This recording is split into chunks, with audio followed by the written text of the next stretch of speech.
Hi guys, this is my friend Steve. Steve is eating his salad. He's having a great time, right, eating dinner, enjoying some nice healthy food. But then, all of a sudden, Steve gets a text message. It's from his friend. His friend says, "Yo, it's lit over here." What does that mean? Looks like his friend is at this sick, epic party, and now Steve is sad because he's not having fun at this party. Steve thinks, what if I was there? There's a name for what Steve's going through, and all of you in the audience have experienced it as well. It's FOMO, the fear of missing out. Having FOMO can have many negative effects on your life. One of these examples is procrastination.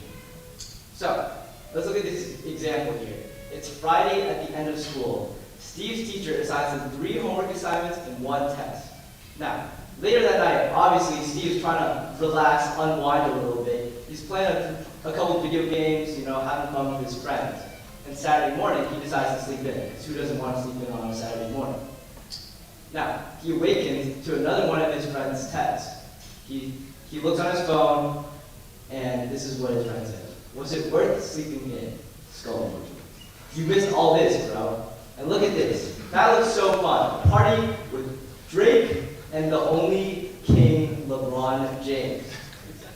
Now, Steve isn't too happy to see this. He just decided to relax for a little bit, and look, he missed all that really fun stuff.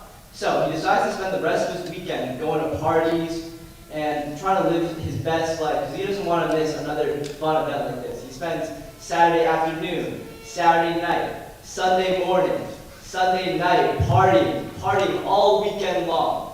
And when Sunday night rolls around, he's really tired from all this partying stuff, and then all of a sudden he realizes his homework and his tests. He's failing in school. This is one of the most drastic effects having FOMO can have on your life. Now let's look at another example. Another common place where we can see FOMO taking hold of ourselves is on social media. Now, let's say Steve has gotten second place at a tournament. Later that night, he's just chilling on his phone, relaxing, unwinding, and he decides to go on social media. He goes on social media and he sees this post where his friend is going on vacation in Bora Bora. Steve's like, "Wow, that's cool. I wish I was there." Then he decides to go through some of his stories. When he clicks on his stories, he sees this. Now Steve is kind of upset at this because he thought that he did really good to get second place. And he did. Second place is a huge accomplishment. He just decides to wave it off, and he just decides to click some more stories because you know what, maybe it's just a bad, mean person deciding to be arrogant on his story. He sees this. Now, seeing Travis Scott on the sidewalk is a very rare occurrence, and Steve is really upset at this because he was just on the street a couple hours ago. Steve's had enough social media for the day. He's pretty sad now. So now, obviously, no one wants to live a life in the shadows of everyone else. We want to live our own lives, and in order to do this, we have to overcome FOMO. There are some key factors to overcoming FOMO. One of them is being confident in yourself. Stop comparing yourself to others, especially on social media. Remember that people often only share the highlights of their lives, and everyone experiences both highs and lows. Now, another way to overcome FOMO is to focus on the now. Practice mindfulness and focus on being fully present in the moment.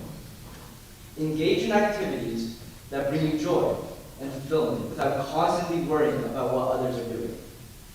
This also means putting your phone away. Life is so much more enjoyable without a constant stream of distractions coming from your phone. While we obviously need a phone in our lives, put it aside for important events, like, for example, eating out with your friends, or while you're on a sightseeing trip. While these strategies might help a little bit to alleviate your FOMO, I have to break it to you. It's impossible to overcome your fear of FOMO. Humans are social creatures. It's only natural for us to want to know what's going on in other people's lives, and inevitably, Someone will always be having a better time than you are. But just because someone's having a great time doesn't mean that you have to sulk about it. You can also live an equally amazing life. If human beings are social creatures, then go be social. Enjoy every moment with your family and with your friends. Instead of fearing what you're missing out on, embrace what you experience. Thank you.